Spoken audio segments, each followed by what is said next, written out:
இவ்வளவுதான் சுவாமிகளை பற்றி எனக்கு தெரிஞ்சது. இப்போ இவருக்கு 350 வயதாகுதுன்னு பெரிய மகான்கள் எல்லாம் சொல்றாங்க. என்னடா உளறிட்டு இருக்கிற? உங்க வரலாறை பற்றி சொல்லிக்கிட்டு இருக்கு சுவாமி.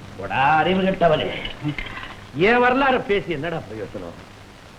மதுரையில் இருக்காளே எங்க ஆத்தா மீனாட்சி, காஞ்சிபுரத்தில் இருக்காளே அவங்க ஆத்தா சின்ன சிறுக்கி காமாட்சி. அவங்க வரலாறு சொன்னா சொல்றவனுக்கு புண்ணியம், கேட்கிறவனுக்கு புண்ணியம். இங்கதான் சாமி ஒரு சின்ன சந்தேகம். என்னடா சந்தேகம்? உங்க அம்மா மீனாட்சி தானுங்களே? ஆமா. அவங்க அம்மா காமாட்சியை சின்ன சிறுக்கின்னு சொல்றீங்களே, அதனுடைய ரகசியம் என்ன? அந்த ரகசியம் தான் காமாட்சி அவதாரமே. அது எப்படின்னா சுவாமி, நீங்க நின்னுட்டு சொல்லப்படாது, உட்கார்ந்து சொல்லணும். வாங்க உட்காருங்க. முட்டைக்கு கூட புத்தி வந்துருச்சு. புத்தி வந்துருச்சா? நான் என்னமா உங்க அடிமை? வாங்க உட்காரு.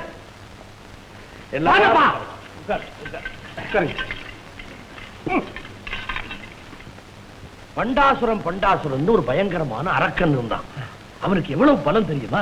இந்த ராவண இரணிய இவங்க எல்லாம் இருந்தாங்களே, அவங்களே இந்த பண்டாசுரனுடைய காத்துப்பட்டா காத்தா பறந்துருவாங்க. காத்துப்பட்டா காத்தா பறந்துருவானுங்க.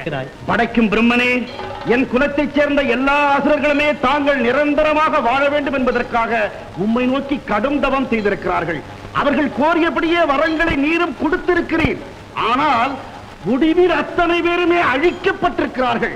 பிரம்மதேவா, அந்த நிலைமை எனக்கு ஏற்பட்டு விடக் கூடாது. அப்படி என்றால் எனக்கு சாகாவரம் அளிக்க வேண்டும். எப்படி கேட்டால் உனக்கு மரணம் சம்பவிக்காது என்று நீ நம்புகிறாயோ அப்படி ஒரு வரத்தை கேள்.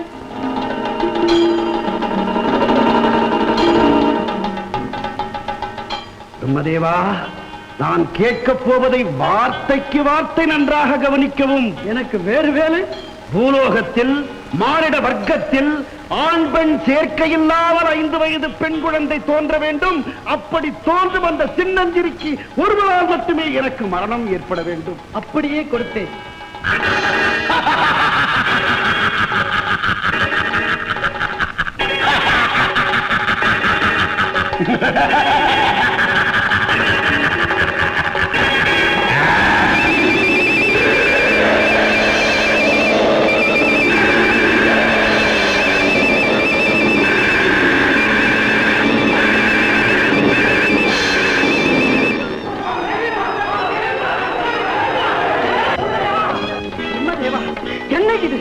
அக்னி தேவனை அலரும் அளவுக்கு இந்த தேவலோகத்தில் கொடூரமான காடாக்கினி வீசுகிறது. ஒருவேளை பரமேஸ்வரன் நெற்றிக்கண்ணை திறந்து விட்டாரா? அதெல்லாம் ஒன்றுமில்லை தேவேந்திரா. பிறப்பிலேயே கொடியவன் பண்டாசுரன். அத்துடன் நான் கொடுத்த வரத்தின் வலிமையும் சேர்ந்து கொண்டதால் அளவுக்கு மீறி அட்டகாசம் செய்து கொண்டிருக்கிறான். அவன் விடுகின்ற மூச்சுதான் இந்த அக்னி ஜுவாலை. இதிலிருந்து தப்புவதற்கு வழி நாம் அனைவரும் திருக்கையிலாயம் சென்று சிவபெருமானிடம் முறையிடுவதை தவிர வேறு வழியே இல்லை. சிவபெருமான், அந்த பண்டாசுரனிடமிருந்து நாங்கள் தப்புவதற்கு நீங்கள் தான் வழி சொல்ல வேண்டும். நான் என்ன சொல்ல முடியும்? பிரம்மனே, இன்று வரையந்தம் வரம்பற்ற முறையிலே அரக்கர்களுக்கு வரத்தை கொடுப்பவன் நீ. அதிலிருந்து நீங்கள் எல்லோரும் தப்புவதற்கு வழியை வகுப்பவன் நான். இப்பொழுது நீ பண்டாசுரனுக்கு கொடுத்துள்ள விசித்திரமான வரத்தால் நான் எந்த வழியும் வகுக்க முடியாமல் செய்துவிட்டேன். கங்காதரா, இரக்கமற்ற அரக்கனுக்கு பிரம்மன் இப்படி ஒரு வரத்தை கொடுக்கலாமா?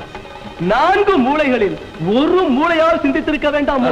ஜனார்த்தனா, நடந்தது என்னவோ நடந்து விட்டது. இனி நடக்க வேண்டியதை பற்றித்தான் நாம் சிந்திக்க வேண்டும். எதை சிந்திப்பது? பரபிரம்ம சொரூபிணியான அந்த பராசக்தியை வந்திப்பதை தவிர நமக்கு வேறு வழியே இல்லை. தவத்திற்குரிய தகுதியான இடம் பூலோகத்தில் உள்ள திருக்காஞ்சிவனம் தான். தேவர்களே, இந்த உருவோடு இருந்தால் நீங்கள் எங்கு சென்றாலும் பண்டாசுரன் உங்களை விடமாட்டான். அவன் கண்ணிலிருந்தும் அவன் கக்கும் ஜுவாலையிலிருந்தும் தப்புவதற்கு கிளிரூபம் எடுத்து திருக்காஞ்சிவனத்துக்கு பறந்து செல்லுங்கள்.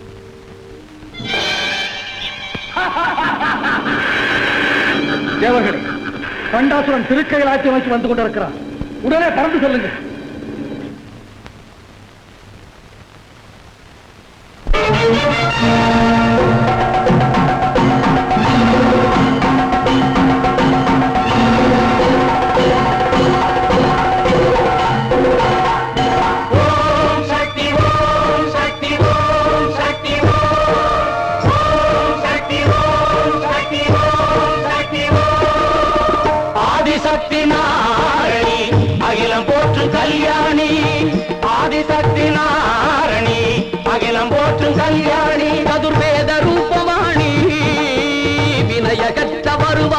சதுர்வேத ரூபவாணி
அபயக்கரம் நீட்டி அணைக்கின்ற அன்னபூரணி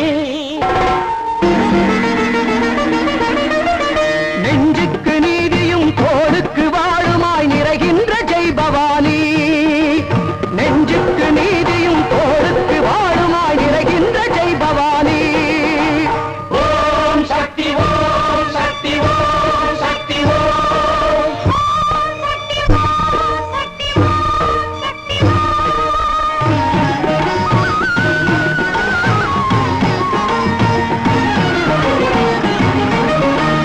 ஒளி என்ற பொருள் கொண்டு உலகெங்கும் வளம் பொங்க உதிக்கின்ற செங்கதிரும் நீயே ஒளி என்ற பொருள் கொண்டு உலகெங்கும் வளம் பொங்க உதிக்கின்ற செங்கதிரும் நீயே மழை சிந்தும் குளிர் தந்து இரவுக்கு விழி தந்து எழுகின்ற தன்னிலம் நீயே மழை சிந்தும் குளிர் தந்து இரவுக்கு விழி தந்து எழுகின்ற தன்னிலம் நீயே அலை என்ற கரம் கொண்டு கதிருக்கும் நிலவுக்கும் அருள் புரியும் வாகடலும் நீயே அலை என்ற கரம் கொண்டு கதிருக்கும் நிலவுக்கும் அருள் புரியும் வாகடலும் நீயே நிலவென்ற பெயர் கொண்டு விளைவாகி உயிர்கட்கு அமுதூட்டும் பூ உலகும் நீயே அமுதூட்டும் பூ உலகும் நீயே ஓம் சக்தி ஓம் சக்தி ஓம் சக்தி ஓம்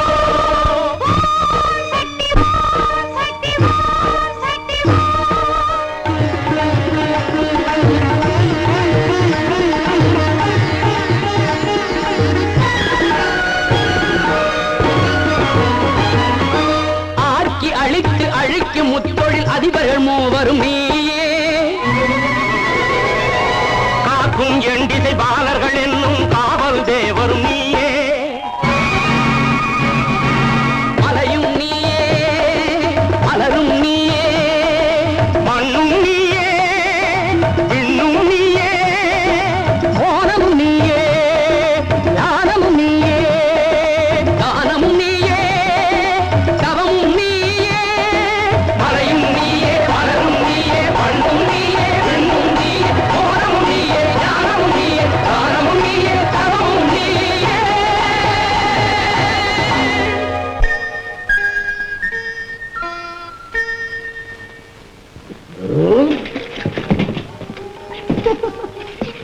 மன்னா மங்கை அங்கு நிற்கிறார் அங்கு பருவ மங்கையே உன் ஆட்டத்தை கண்டதும் எனக்கும் ஆட்டம் கண்டு விட்டது உங்களோடு சேர்ந்து நானும் ஆடிவிட்டேன் உனக்கு என்ன வேண்டும்? எனக்கு ஒரு நகரத்தின மாலை வேண்டும். அள்ளி கொடுக்கும் அலைமகளையே அடகு பிடிக்கும் அளவற்ற செல்வம் படைத்த என்னிடத்தில் கேவலம் நாகரத்ன மாலையா கேட்பது? மகாபிரபு, என்னடா பட்டத்து யானை திடீரென்று வீழ்ந்து இறந்து விட்டது. என்ன பட்டத்து குதிரையும் திடீரென்று வீழ்ந்து இறந்து விட்டது பிரபு. என்னடா உளறுகிறீர்கள்? அமைச்சரே வாரும் பார்ப்போம். ஓய் பிரம்மா, ஏன் இருக்கு? என் பின்னால் ஓடி வர.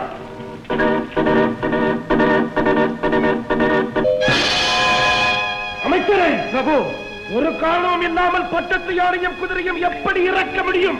எனக்கு ஒன்றுமே புரியவில்லை பிரபு.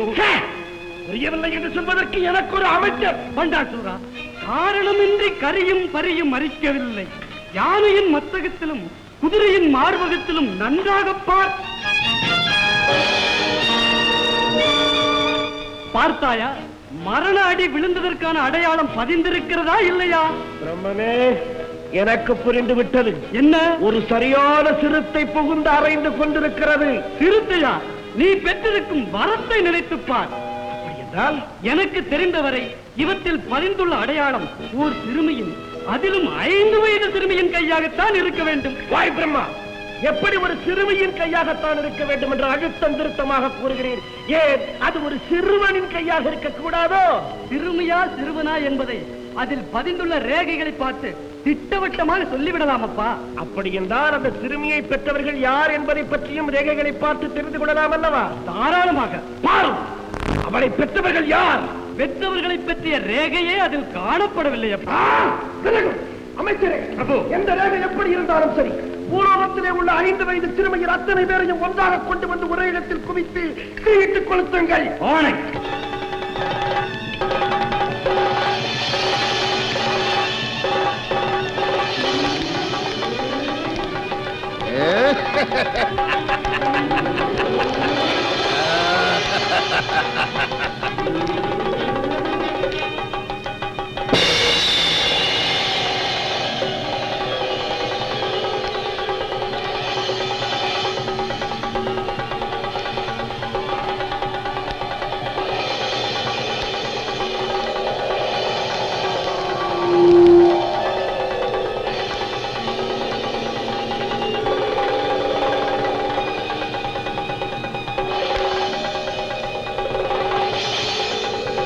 தெரிகிறதா? எங்கிருந்து வெளிப்படுகிறது தண்ணீர்? தெரிகிறது. ஒரு சின்னஞ்சிறு கையிலிருந்து வெளிவருகிறது. குதிரையின் மார்பகத்திலும் யானையின் மத்தகத்திலும் எந்த கை பதிந்திருந்ததோ இப்பொழுது ஆகாயத்தில் தெரிவதும் அதே சின்னஞ்சிறு கைதானப்பா.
பண்டாசுரன் மறைந்து விட்டான்.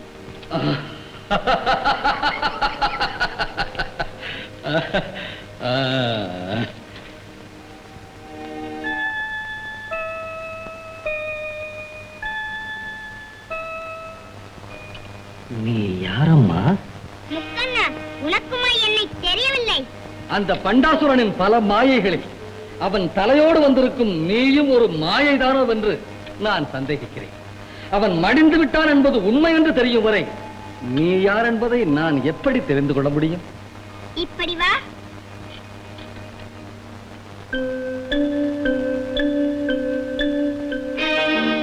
இப்பொழுது ஏற்பாடு செய்கிறேன். நாகாபரணா, யார் இந்த மரகத சிலை? இந்த மழலை அமுதத்துக்கு தங்களிடம் என்ன இத்தனை ரகசியம்? தெரிவிக்கிறேன். தேவலோக சிற்பியான மயனே, மயனே, இந்த பேசும் பதுமையை போல் ஒரு பிரதிமை செய்து அதை சுற்றி ஒரு எழில்மிக்க மண்டபத்தை ஏற்படுத்து. ஜனார்த்தனா, அந்த மண்டபத்தை நாளை உதயத்தில் தீபாராதனையுடன் திறந்து பார்த்தால் தான் யார் என்பது நமக்கெல்லாம் தெரிந்து விடுமாம். இந்த பேசும் பொற்சித்திரம் எனக்கு அருளிய பரம ரகசியம். எல்லாரும் வாங்க. இந்த பந்தி முடிஞ்சதும் அடுத்த பந்தி உங்களுக்கு தான். எல்லாரும் இருந்து சாப்பிட்டு போங்க. சாமி இருங்க இருங்க. என்ன சாமி எச்சில சாப்பிடுறீங்க? வேற சொல்றேன். நீ கன்னி பொண்ணுங்களுக்கெல்லாம் முதல்ல போட்டுட்டு அப்புறம் மிச்சம் இருந்தாலும் மத்தவங்களுக்கு போடுவேன். சாமி கோச்சு கூடாது. கன்னி பொண்ணுங்களுக்கு முன்னால எதுக்காக நான் சாப்பாடு போறேன்ற தெரியண்டா. அப்படி போட்டா தானே பொண்ணுங்களோட வந்து அந்த சின்ன சிறுக்கி காஞ்சி காமாச்சி உட்காந்து படையில சாப்பிடுவான்னு தானே. சாமி உங்களை பார்த்தா ஊருக்கே புதுசா தெரியுது. உங்களுக்கு எப்படி இந்த ரகசியம் தெரியும்? ஏய், உன் ஆசையை பத்தி ஊரு கூட பேசிக்கிறாங்களே, அதுக்கப்புறம் இப்படி கன்னி பொண்ணுங்களுக்கு சோறு போட்டா அந்த கூட்டத்தோட கூட்டமா ஆத்தா வந்து உட்கார்ந்து சாப்பிடுவான்ற ரகசியத்தை உனக்கு யார் சொன்னது? சொல்றேன் சாமி. தொண்ட மண்டலம்னு பேர் வந்ததே அதுக்கு என்ன காரணம்னு உங்களுக்கு தெரியுமா சாமி? துண்டீரன் ஒரு ராசா ஆண்டானே, அதுதான். அந்த ராசா ஆண்ட நாட்டுல திடீர்னு ஒரு சமயம் பெரிய பஞ்சம் வந்துருச்சு தெரியுமா? ஆமா வந்தது. அங்க என்ன மாதிரி ஒரு கிறுக்கு பைய சாமி வந்து ராசா தினம் கன்னி பெண்களுக்கு கையால சோறு போட்டீங்கன்னா பஞ்சம் போயிடும் சொன்னான். ஆமா சொன்னா. அவன் அதை நம்பிக்கிட்டு தினம் சோறு போட்டான். ஆமா போட்டான். ஒரு நாள் அப்படி சோறு போடும்போது கையால நெய் போட்டுக்கிட்டு இருந்தானா போட்டானே. அப்படி போடும்போது இந்த நெய்யினுடைய வளவளப்பு தாங்காம ஒரு கன்னி பொண்ணுடைய இலையில இவன் கையில போட்டிருந்த தங்க மோதிரம் விழுந்துருச்சு. அந்த இலையில உட்கார்ந்து இருந்தது யாரு? சாமி. ஆத்தாடா கிறுக்கு பைய மகனே, சின்ன சிரிக்கு உட்கார்ந்துருந்தாடா. அந்த ஆத்தா தங்க மோதிரத்தோட ஒரு கவலை சோத்து எடுத்து அப்படியே சாப்பிட்டா அந்த தங்க மோதிரம் வைத்திருந்த 3.25 மணி நேரமும் தங்க மழையா பொழிஞ்சு தள்ளிடுச்சுடா. சாமி, இத்தனை வருஷமா கன்னி பொண்ணுங்களுக்கு சாப்பாடு போடுறேன், என் ஆத்தா ஏன் வந்து சாப்பிடல எனக்கு இப்பதான் சாமி தெரிஞ்சது. என் கை விரல்ல தங்க மோதிரம் போட்டு நெய் அள்ளி கொட்டல சாமி. கொஞ்சம் ஒரு கூட்டம் உட்கார்ந்து 5 விரல்ல மோதிரத்தை போட்டு நெய்ய அள்ளி விட்டு கொட்டிட்டு ஓடி வரேன். இப்படி கையில மோதிரத்தை போட்டு நெய்ய விட்டா தங்க மழை புளியும், அதுக்காக இதெல்லாம் செய்தியா? சாமி, யாருக்கு சாமி உனக்கு தங்கமும் மழையும்? ஆத்தா திருவடியை எடுத்து வச்சு என் வீட்டுல உட்கார்ந்து என் கையால சாப்பிட்டுட்டு போயிட்டாங்களா? என்னை விட புண்ணியமா இந்த உலகத்துல வேற எவன் சாமி? அந்த நினைப்போட செஞ்சா செய், நல்லது. ஆமா, ஆத்தா வந்து காலடி எடுத்து வச்சு சாப்பிட்டு போனா அதை நீ எப்படி தெரிஞ்சுக்க போற? அதான் சாமி எனக்கு தெரியல. அத நினைச்சா மண்டை நொறுங்குது, மூளை கொதிக்குது. அதுக்கு நான் வழி சொல்லட்டுமா? சொல்லுங்க சாமி. இப்போ ஒரு நாளைக்கு எத்தனை பேருக்கு சாப்பாடு போடுறேன்? எவன் கணக்கு பாக்குறது? வர்றவங்க எல்லாம் அள்ளி அள்ளி விட வேண்டியதானே. தொடர்ந்து போட்டுட்டேன். ஒரு பந்திக்கு 101 இலை போட்டு 100 கன்னிப்பெண்களை எண்ணி உள்ள அனுப்பு. எதுக்கு சாமி? என்னைக்கு 101 இலையிலையும் கன்னிப்பெண்கள் உட்கார்ந்து சாப்பிடுறாங்களோ அன்னைக்கு ஆத்தா வந்து சாப்பிட்டா தரடா அர்த்தம். சிக்கிக்கிட்டா சாமி, ஆத்தா என்கிட்ட சிக்கிக்கிட்டா. இன்னும் பத்தமா சிக்க வைக்கட்டுமா? சொல்லு சாமி, சொல்லு சாமி, அவளை படைக்கலாம். பந்தி போடுறதுக்கு வெளியே 101 ரவிக்க துண்டு வெத்தலை பாக்கலாம் வச்சுக்க. சாப்பிட்டு வர ஒரு கன்னி பெண்ணுக்கு வெத்தலை பாக்கி ரவிக்க துண்டையும் கொடு. என்னைக்கு 101 ரவிக்க துண்டு காலி ஆகுதோ அன்னைக்கு ஆத்தா வந்திருக்கிறா, சாப்பிட்டுருக்கிறா, உன் கையால ரவிக்க துண்டு வாங்கிட்டா. ஆத்தா செய்யறேன் தாயே, செய்யறேன். அவ்வளவு சுலபமா வரமாட்டா, சோதனைக்கு மேல சோதனை வைப்பா. என்கிட்டயா? அவளுக்கு ஆட்சி எனக்கு ஆட்சின்னு பாத்துக்கிறேன் சாமி. அப்படியா? ஆத்தா நிச்சயம் வருவா, அப்ப நானும் வர்றேன். சாமி உள்ள வந்து சாப்பிடுங்க. ஆத்தாளுக்கு சோறு போடுற வழிய பாடுற. முத்தன நம்ம காஞ்சிபுரத்துல இருந்து வந்திருக்கிற பங்காரு காமாட்சியை 16 கால் மண்டபத்துல வச்சு பூஜை பண்ணிக்கிட்டு இருக்கோம்ல, அந்த மண்டபத்தை இடிச்சு நீதிமன்ற கட்ட போறாங்களா? என்னடா சொல்ற? ஆமாங்க, அந்த இடத்தை பார்வையிட வெள்ளைக்கார கலெக்டர் தூர வர போறாரா, கூட்ட காத்துக்கிட்டு இருக்குன்னு. ஏய், என் உசுரே போனாலும் ஆத்தா உட்கார்ந்து இருக்கிற இடத்தை இடிக்க விட மாட்டா.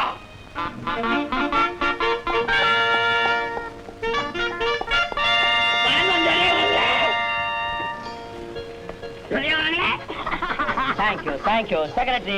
இத கோர்ட்டு காட்டுற இடமா? ஆமா துறைகளே. ஆமாங்க, ஊருக்கு மையமா இருக்கு, வரவங்க போறவங்க கோர்ட்டு சௌகரியமா இருக்கும்ல. வெரி குட், இமிடியேட்டா இடிக்க சொல்லு. உங்க காலை தொட்டு கும்பிட்டு கட்டுறேன், இந்த கோயிலை இடிக்காதீங்க. இது எப்படி மேன் கோயில் ஆகும்? ஏன் ஆகாது? தாய் காமாட்சி வந்து தங்கி இருக்கிறாளே. What are you talking? இது இந்த காமாட்சி காஞ்சிபுரத்துல இருந்து குடி வந்த அம்மன் தானே? ஆமா. இது ஏற்கனவே பப்ளிக் வந்து தங்குற மண்டபம் தானே? ஆமா. அப்படி இருக்கும்போது எப்படி மேன் இது கோயில் சொல்றேன்? ராமர் இருக்கிற இடத்துக்கு அயோத்தின்னு சொல்லுவாங்க. அந்த மாதிரி தாய் வந்து தங்கிட்டாங்கன்னா மண்டபம் என்ன வெட்ட வழியா இருந்தா கூட திருக்கோயில் ஆயிடும். துறை, இந்த அம்மாவுக்கு கோயில் கிட்ட ஊருக்கு வெளியில நான் தான் நிலம் பார்த்தேன், ஐயாவும் பார்த்துட்டு சரின்னு சொல்லிட்டாரு. அது மட்டும் இல்ல, அது கோயில் கட்டுறதுக்கு கவர்மெண்ட்ல இருந்து நிறைய பணம் கொடுக்குது, ஊருக்கு கோயில கட்டிக்கோ. ஏன் துறை, தாய் காமாட்சிக்கு ஊருக்கு வெளியே கோயில், ஊருக்கு மத்தியில கோர்த்தா? துறை, கோயில் இல்லா ஊர்ல குடியிருக்க வேண்டாம் சொன்னாங்களே தவிர கோர்ட் இல்லா ஊர்ல குடியிருக்க வேண்டாம் ஒருத்தருமே சொன்னதில்லை. Court is very very important. ஏன் துறை, அவன் கோயிலா மதிச்சுட்டான்னா கோர்ட்டுக்கு எதுக்கு வேலை? ஒண்ணு செய்மேன், நீ வேணா ஊருக்கு மத்தியில இந்த அம்மாவுக்கு வேற இடம் பாரு. என்ன துறை, அந்த அம்மாவுக்கே வேற இடம் பாருன்னு சொல்ற? ஏன் நீ கோர்ட்டு கட்டத்துக்கு வேற இடம் பாத்தியா? Second, he is adamant, he is talking too much. The order means order. Immediately அந்த மண்டபத்தை இடிக்க ஏற்பாடு பண்ணு. James, coming mother. Yes mother. இந்தியாவின் மத விஷயங்களிலோ கோவில் வழிபாடுகளிலோ பிரிட்டிஷ் கவர்மெண்ட் தலையிடக்கூடாதுன்னு குவீன் விக்டோரியா மகாராணி ரூல் போட்டிருக்காங்க. Is it? எஸ், அதனாலே ஹை கமாண்டோரை கன்சல்ட் பண்ண பிறகு இந்த மண்டபம் இடிக்கிறத பத்தி ஒரு முடிவுக்கு வரணும். Thank you mother. Secretary, நான் முதல்ல போட்ட ஆர்டரை ரத்து பண்ணிட்டு மறு ஆர்டர் வர வரைக்கும் இந்த மண்டபத்தை இடிக்க வேணாம். இது ரொம்ப சீக்கிரட்டா இருக்கட்டும். ஓகே? அவங்களுக்குள்ளவே குசு குசுன்னு பேசிட்டு முடிவு சொல்லாம போறாங்க. தம்பி, இதை இடிக்காம இருக்கணும்னா தானே டாம் டாம்னு பேசுவாங்க. இது இடிக்கிறதா முடிவு, அதனாலதான் குசு குசு. இடிக்க விட்டுடுவனா? அம்பாளுக்கு வர்ற காணிக்கைகளை எல்லாம் அப்படியே வீட்டுக்கு கொண்டாந்துடுறீங்களே, அது கிரமங்களா அக்கிரமங்களா?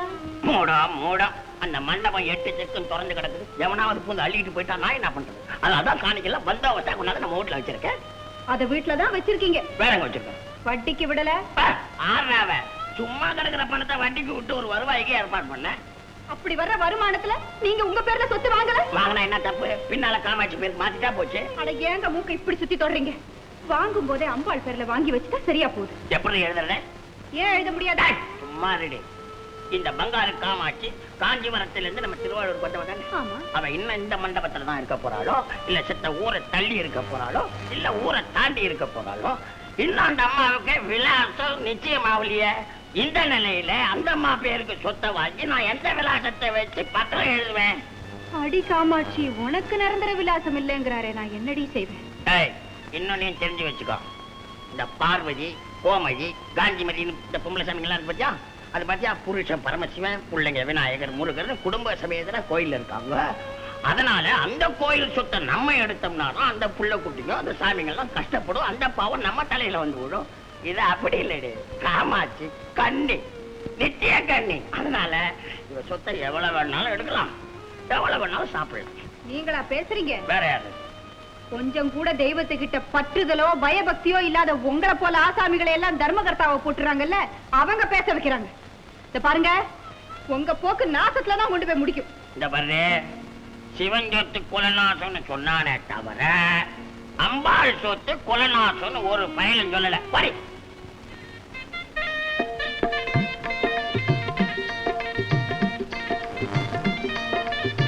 மத்தண்டனே வணக்கம். தம்பி, வர வேகத்தை பார்த்தா ஏதோ அவசரம் மாதிரி இருக்கு. ஆமா, நீ இது வரைக்கும் எவ்வளவு வாங்கிருக்க தெரியுமா? அட கணக்கு வழக்கெல்லாம் என்னண்ணே, நீ என்ன பொய்யா பேச போற? அது இல்ல அண்ணே, இப்பெல்லாம் எனக்கு நாளுக்கு நாள் செலவு அதிகமாகிட்டே போகுது. ஆகட்டும், நான் அடிக்கடி நேரடியா வந்து இங்க பணம் வாங்க முடியாது. வேணாம். அதனால என்னுடைய சொத்து பத்து, வீடு, பத்திரம் எல்லாம் இதுல இருக்குது. இதை வச்சுக்கிட்டு நான் எப்பப்ப பணம் கேட்கறனோ தட்டு தடங்கள் இல்லாம நீ கொடுத்துரு. இவ்வளவுதானே? இதுக்கு ஏப்பா பட்டெல்லாம் கட்டலாம் எல்லாத்தையும் கொண்டாந்துருக்க? ஆமா, இப்ப உனக்கு எவ்வளவு வேணும்? 500 ரூபாய். இவ்வளவு தானே? அங்க என்ன தேடுற பாய் ஈரப்பா, உறுதி பத்திரம் எழுதுறதுக்கு காக்கா எனக்கு தேடுறேன். நான் ஒரு படிக்காத முண்டம், என்கிட்ட நீ உறுதி பத்திரம் இதெல்லாம் எழுது.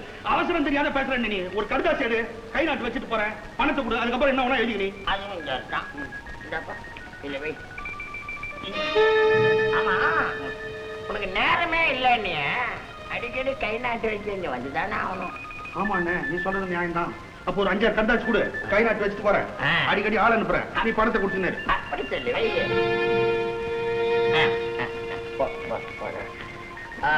தப்பா, 500 ரூபா தரடா. தம்பி, சில்லறையா இருக்கு பரவாயில்லையா? கரிகாய்க்கு மளிகைக்கு தானே கூட. வச்சுக்கணும்.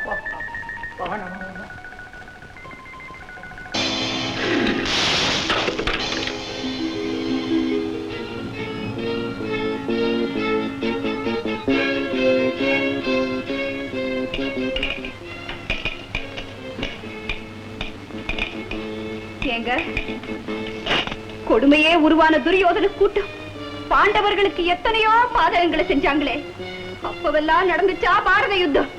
ராஜசபையில் பல பேர் பார்க்கும்படியா அந்த பத்தினி தெய்வம் பாஞ்சாலியின் புடவை உருவி எறிஞ்சானுங்களே, அதனால தான பாரத யுத்தமே மூண்டு அந்த துரியோதன கூட்டமே பூண்டாடாட்டு போச்சு. அதுக்கும் கன்னி காமாட்சிக்கு அர்ச்சனை செய்த புடவைகளை களவாடிட்டு வந்து வச்சிருக்கீங்களே, இதுக்கு என்ன வித்தியாசம்? இனிமே நம்ம குடும்பம் தலைக்குமா? என் மனம் பொழைக்குமா? நான் உடுத்தி இருக்கிற சேரையும் தலைக்குமா?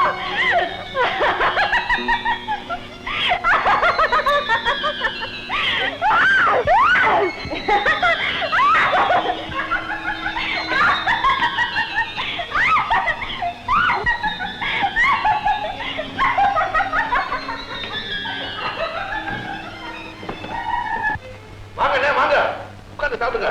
செப்புங்க, இவங்களுக்கெல்லாம் தட்டு கொண்டா போய். அதெல்லாம் இல்லடா, நாங்க மண்டபத்திலே சாப்பிட்டு வந்தாச்சு. இப்பயே நீ உன் குழந்தைங்க உன் பொண்டாட்டி எல்லாம் கண்ண துணியோட வெளியே போங்க. கட்டின துணியோட இப்பவே வீட்டை விட்டு வெளியே போடுமா? வேணாம், இந்த வேலை சாப்பாட்டை வேணா முடிச்சுக்கிட்டு போங்க. எது கண்ணு? வாங்கின கடனுக்குப்பா. அவ்வளவு பெரும் பணமா உங்ககிட்ட நான் வாங்கிருக்கிறேன், கணக்கு புரியாம பச்சை புள்ள மாதிரி பேசுறீங்க. இந்தாப்பா, சிரிச்சுட்டா தொகை குறைஞ்சிடுமா? உன் சொத்துக்கு மேலேயே கடன் வாங்கியிருக்கப்பா. செண்பகம், என்ன இது அண்ணன் என்னமோ சொல்லுது? கொஞ்சம் அப்படி எவ்வளவு தொகை கொடுத்திருக்கீங்க நீங்க? நீங்க எவ்வளவு தொகை வாங்கியிருக்கீங்க? 500 6 தடவை வாங்கியிருக்கோம். போய் யார் சொல்றது? நீ சொல்றது.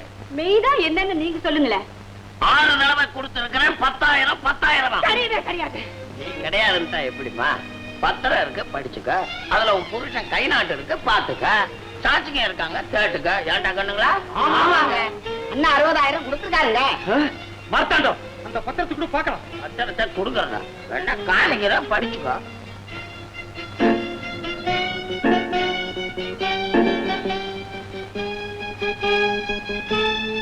மார்த்தாண்டம், நீ அயோக்கியத்தனம் பண்ணுவேன்னு எனக்கு தெரியும். ஆனா இவ்வளவு பெரிய நம்பிக்கை துரோகம் செய்வேன்னு நான் எதிர்பார்க்கலாம். சொன்னாளா? எது நம்பிக்கை துரோகம்? தம்பி கை நாட்டு வச்சது வெத்து கடிதாசில தானடா. வெத்த கடிதாசியா இல்ல எழுதுன கடிதாசியான கச்சேரியில வந்து நிரூபிச்சுக்க. கச்சேரியா? வேற வழி. பெரிய குடும்பத்துல பிறந்தவனாச்ச, கச்சேரிக்கு இழுத்து கை கட்டி நிக்க வச்சு டொண்டனக்கான் மோளை அடிச்சு ஊரே கூட்டி அசிங்கப்படுத்தி வெளியே அனுப்ப வேணாம காதோட காது வச்சு கமக்கமா அனுப்பலாமேன்னு நினைச்சேன். அதுக்கு நீ கொடுத்து வைக்கல. நான் என்ன செய்யறேன்? வா கச்சேரிக்கு வந்து துறைய பாரு. தம்பி என்னடா செய்ய போற? பொய் சாட்சிகள் எடுத்துக்கிட்டு போறான்டா கச்சேரிக்கு. எனக்காக காமாட்சி சாட்சி சொல்ல வருவான்னு சொன்னியாடா? இப்பவும் சொல்றேன்னு, எல்லாத்துக்கும் சாட்சியா நிக்கிற என் தாய் காமாட்சி எனக்காக சாட்சி சொல்ல வருவா. காமாட்சி வருவா, சாட்சி சொல்ல வருவா. ரிப்பீட் பண்றேன். இப்ப மட்டும் இல்ல துரை, இனி எத்தனை தென்பம் எடுத்தாலும் இதையே தான் சொல்லுவேன். என் தாய் காமாட்சி எனக்காக சாட்சி சொல்ல வருவா. Silence. This is not temple. This is court. முத்து, இப்ப சொல்லு. இந்த 6 பேப்பர்ல இருக்கிற கை நாட்டு நீ வச்சதானே? கை நாட்டு நான் தான் வச்சேன் துரை. ஆனா 60,000 ரூபாய் வாங்கல, 3,000 ரூபாய் தான் வாங்கினேன். நான் கை நாட்டு வைக்கிறப்போ அந்த கடிதாசில ஒண்ணுமே எழுதப்படல. வெத்து கடிதாசில தான் நான் கை நாட்டு வச்சேன் துரை. What are you talking? என்ன பேசுற man? நீ படிக்கலைனாலும் பணக்காரன். இப்படி ஒரு உறுதி பத்திரம் எழுதணும், அதுல மேட்டர் எழுதணும், அது அமௌண்ட் தொகை அதை குறிக்கணும். அப்புறம் உன் சைடுல ஒரு ஆள் சாட்சி கையெழுத்து போடணும். இதெல்லாம் உனக்கு தெரியாது? நல்லா தெரியும். நல்லா தெரிஞ்சும் எதுக்காக மேன் வெத்து பேப்பர்ல கை நாட்டு போச்சு? நான் தான் சொன்னேனே துரை, என் தாய் காமாட்சி எனக்காக சாட்சி சொல்ல வருவான்னு. என்ன மேன் சொன்னதே திரும்பி சொல்றேன். நீ காட்டியதே திரும்ப காக்கிறே துரை. நான் இவருடைய மனைவி. இந்த வழக்குல எனக்கு தெரிஞ்சதை சொல்ல துறை எனக்கு அனுமதி கொடுக்கணும். சொல்லு. துறை, இவருக்கிட்ட இருந்து இந்த பணம் வாங்க தொடங்கி 10 நாள் தானது ஆச்சு. அந்த பணத்தை எல்லாம் கன்னி பெண்களுக்கு சாப்பாடு போடுறதுக்கு தவிர எங்க சொந்த செலவுக்கு ஒரு செப்பால் அடிச்ச காசு கூட நாங்க செலவு படிக்கல துறை. ஒரு பந்திக்கு 101 இலைங்கிற கணக்குல ஒரு நாளைக்கு 2-3 பந்திக்கு சாப்பாடு போடும். அதிகபட்சம் 500 பேருக்கு சாப்பாடு போட்டதை வச்சுக்கிட்டாலும் இந்த 10 நாள்ல 5000 பேர் தானுங்க சாப்பிட்டு இருக்க முடியும். அந்த 5000 பேருக்கு சாப்பாடு போடுறதுக்கு 60,000 ரூபாய் ஆயிருக்குமுங்களா? சொல்லுங்க துரை. துரையவர்களே, இந்த புள்ள பாவம் புருஷனை பத்தி தெரியாம பேசுது. நான் கேட்கிறேன் துரையவர்களே, ஏதோ அன்னதானம்னா கூன் பொருட்டு வயசானவங்களுக்கு அன்னதானம் பண்ண வேண்டியதுதான். இவன் என்னடான்னா கன்னி பொண்ணுக்கு அன்னதானம் பண்றானே, சபலம். ஏதோ கன்னி காமாட்சி பூஜைன்னு சொல்லி ஊருக்குள்ள இருக்க கன்னி பொண்ணெல்லாம் கூட்டு வந்து அதுல மோக்கு மொழியமா இருக்கிறதா தனியா அழைச்சிட்டு போய் அதுக்கு நகை நட்டன் வாங்கி கொடுத்து என்கிட்ட இருக்கிற 60,000 ரூபாய் வாங்கி ஊதி தள்ளிட்டா துரையவர்களே. This all unnecessary talk. This is only purely civil case. இதிலே ரைட்டிங், அதாவது எழுத்து தான் பேசும். அதன்படி பார்த்தா 60,000 ரூபாய் கொடுக்கப்பட்டிருக்கும். தீர்ப்பு நாளைக்கு சொல்லப்படும். வெறும் எழுத்தையும் காகிதத்தையும் வச்சு நீ என்ன வேணுமானாலும் தீர்ப்பு சொல்லு. நான் கனவுலையும் நினைச்சு பார்க்காத படுபாதகத்தை நான் காசு கொடுத்து செஞ்சிட்டேன்னு அபாண்டமா என் மேல பழிய சுமத்திட்டான் துரை.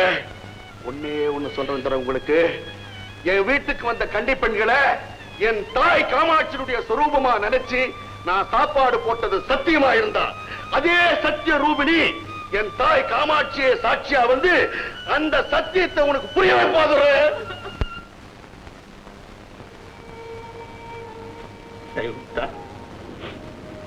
மோசம் பண்ணிட்டா. என்னங்க அவ மோசம் பண்ணிட்டா? ஒண்ணு இல்ல, அவ பெரிய ராசா வீட்டு சாப்பாட்டுக்கெல்லாம் போறவா, இந்த ஏழை வீட்டு சாப்பாட்டுக்கு வருவாளா? ஒண்ணு நான் என்ன நினைக்கிறேன், நடப்பா உன் வீட்டு சாப்பாடு நமக்கு ஒத்து வராது, நான் வரலன்னு சொல்லியிருந்தா நம்ம 9 தும்புக்கு அந்த அம்மா கிட்ட போறோமா இல்ல போக முடியுமா? பெரிய இடமாட்டு நம்ம கொடுத்து வச்சதா அவ்வளவுதான்ட்டு நம்ம இருக்க போறோம். அதை விட்டுட்டு நம்மளை கடங்காரனாக்கி குடும்பத்தோட நடுத்தருல நிக்க வச்சு தம் பிள்ளைங்களையே பிச்சை எடுக்கிற நிலையில விட்டுட்டா நம்மளையே சாப்பாடு கூப்பிடுவான்ற இடத்துல எவ்வளவு செஞ்சுட்டா. அது செஞ்சு கொடுக்கல.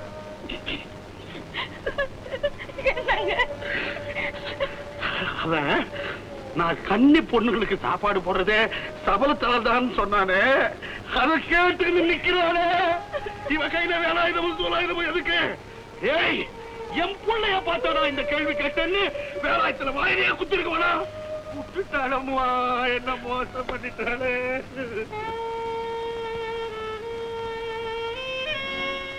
டாக்டர், எப்படி இருக்கு position? I am very sorry. She is in very serious position. All of sudden எப்படி இந்த பொசிஷன் வந்தது? எப்பவுமே இது ரொம்ப ரத்த கொதிப்புள்ள உடம்பு. Blood pressure. எஸ் எஸ், இன்னைக்கு அது ஓவர் ஆயிடுச்சு. எந்த நிமிஷத்திலும் எதுவும் நடக்கலாம். Doctor, don't say like that. Your Majesty, please, இன்னைக்கு நீங்க கோர்ட்டுக்கு போகாமல் இருப்பது ரொம்ப நல்லது. No, duty very important. Doctor, நீங்க மதரை ரொம்ப கேர்ஃபுல்லா கவனிச்சுக்கோங்க. டியூட்டி முடிஞ்சதும் ஆல் ஆஃப் சடன் நான் இங்க வருது. Okay sir.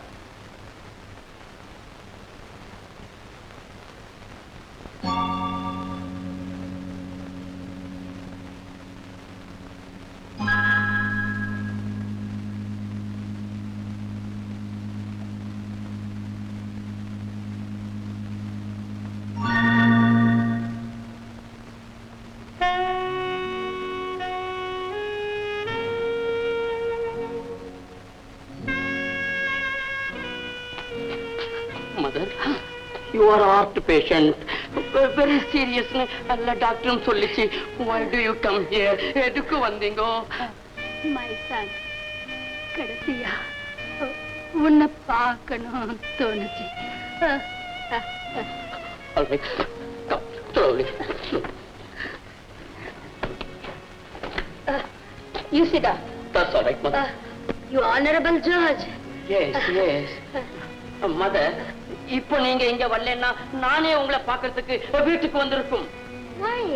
மதர், ஒரு வழக்கிலே நான் ஜட்ஜ்மெண்ட் எழுதும் போது மை ஹேண்ட் கை எழுத முடியல, சுண்டி இழுக்குது. அது உங்க ஆவி பிரியிற சிக்னல் தான். ஒண்ணு ஐ ஃபெல்ட், நான் ரொம்ப துடிச்சு போச்சு மதர். என்ன வழக்கு? மம்மி, அது இந்த காமாட்சி அம்மன் கோயிலே இடிக்க வேண்டாம் அப்படின்னு சொல்லலே. Oh, that innocent boy. The same innocent boy. அந்த ஆள் நம்ம தர்மகர்த்தாகிட்டே 60,000 ரூபாய் கடன் வாங்கியிருந்தது. இவன் சொல்றான் 3,000 தான் சொல்றான். அது உறுதி பத்திரம், ஆல் விட்னஸ், அப்புறம் இது இந்த கை நாட் எல்லாம் கரெக்டா இருக்கும். All right. இதுல உன்னுடைய தீர்ப்பு என்ன? மதர், சட்டப்படி 60,000 ரூபாய் கொடுக்கப்பட்டிருக்கும். அந்த தொகையை கொடுக்கணும். முடியல அந்த இன்னோசென்ட் ஹவுஸ் ப்ராப்பர்ட்டி எல்லாத்தையும் ஜப்தி பண்ணணும். This is my judgement. இதுதான் உனக்கு எழுத வரல. Yes yes mother. My son, Jesus Christ. இந்த பேர் எழுது.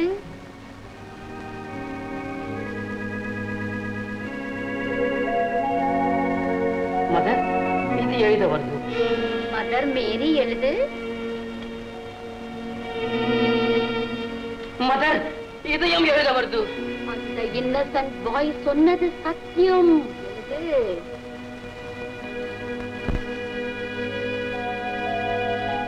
மதர், இதையும் எழுத வருது. நான் உன்னுடைய பழைய தீர்ப்பு எழுது.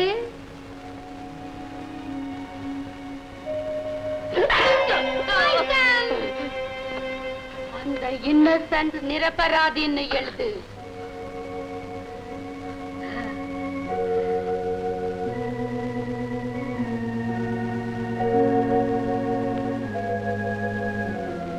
முதல்ல எழுத நினைச்சது மனுஷனுடைய தீர்ப்பு. இது தெய்வத்தின் தீர்ப்பு. Understand, my son? Thank you, mother. Thank you.